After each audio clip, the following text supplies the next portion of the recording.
Pandami Bante, di saat ketika kita jatuh sakit, apakah boleh meditasi, misal posisi berbaring, atau objek ataupun perenungan apa yang cocok untuk kondisi itu pada saat sakit, Bante? Ya bisa sekali ya, justru kita berlatih meditasi ini untuk mempersiapkan momen-momen seperti itu ya. Jadi dalam hidup ini kita mempersiapkan dua hal.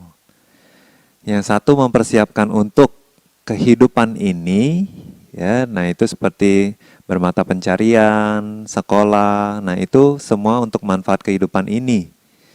Nah tapi kita harus ngembangin spiritual juga ya, keadaan batin, kualitas batin kita. Nah ini untuk apa? Untuk pada saat kita meninggal, kita bisa itu siap gitu ya. Jadi pikiran kita itu enggak takut, gelisah, enggak kacau gitu ya. Nah itu kita mempersiapkan untuk mati.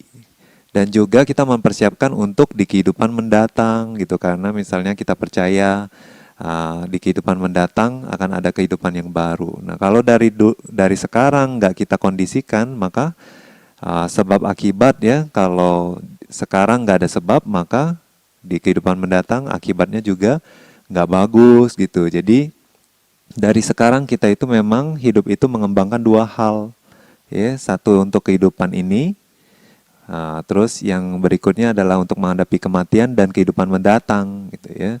Nah, jadi khususnya meditasi ya, tentunya di kehidupan ini juga kita mendapat manfaatnya ya, pikiran kita jadi jernih ya, kita lebih objektif, emosi kita lebih manage ya, lebih terkendali. Nah, itu adalah manfaat-manfaat di kehidupan ini.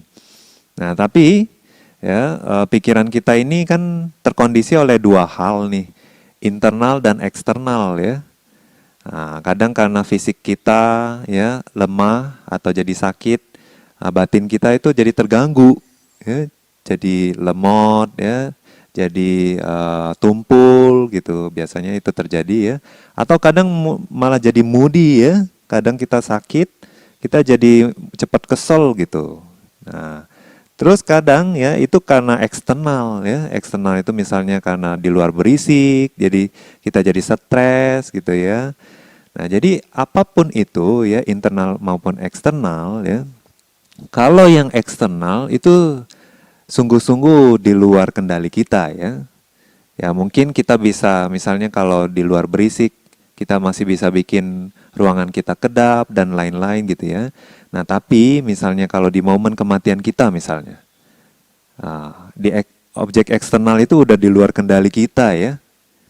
Nah, jadi orang mau berisik di sekitar kita, apa kita masih bisa sempat marahin mereka, masih kita bisa bikin pengedap suara, kan enggak ya. Jadi waktu itu kita sudah paling lemah gitu ya di momen kehidupan kita ini. Nah juga pada saat kita sakit khususnya, coba kita perhatikan kondisi batin kita pada saat sakit itu. Biasanya moody, ya, lemes, pikirannya juga tumpul. Nah, jadi justru kita itu bermeditasi itu untuk mempersiapkan di momen-momen sulit seperti itu, gitu ya.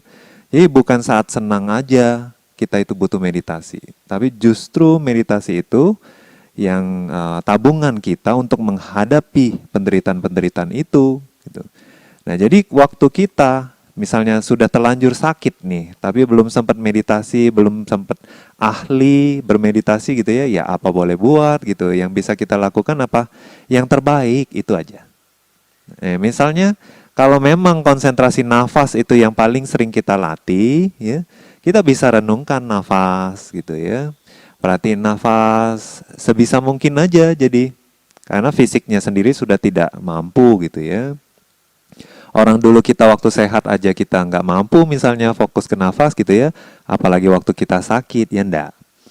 Nah jadi oleh sebab itu mumpung lagi sehat, nah kita itu kembangin keterampilan kita untuk bermeditasi. Jadi di momen-momen nanti menderita, apalagi waktu mati itu ya, kita masih bisa bermeditasi. Nah, misalnya juga ya, kalau objek nafas jadi susah diperhatikan, ya, kita bisa memperhatikan apa? 4 unsur, gitu ya. Misalnya tubuh kita terlalu sakit, gitu ya. Nah, jadi pikiran kita mau fokus ke nafas itu susah sekali gitu ya. Nah, kita bisa perhatiin rasa sakit itu sebetulnya adalah 4 unsur, ya. Nah, kalau kita sudah pernah berlatih meditasi 4 unsur, perasaan apapun yang muncul dari tubuh ini sebetulnya itu karena 4 unsurnya tidak balance, ya, tidak seimbang. Biasanya kalau rasa sakit itu adalah unsur tanah dan unsur angin yang tidak seimbang. Ya. Nah, kalau kita bisa paham ya bahwa ini unsur angin, ini mendorong, ini menopang dan lain-lain, nah kita bisa perhatiin itu sebagai objek meditasi kita. Ya, oh ini mendorong, bisa seperti itu. Jadi ya intinya waktu kita masih sehat seperti ini ya, kita sebisa mungkin mengumpulkan tabungan ya, menyiapkan batin kita itu untuk justru menghadapi momen-momen sulit seperti itu gitu. Jadi pada saat kita memang sedang menderita, ya sebetulnya kita mengusahakan yang terbaik, itu aja yang bisa kita lakukan. Sadu, sadu, sadu.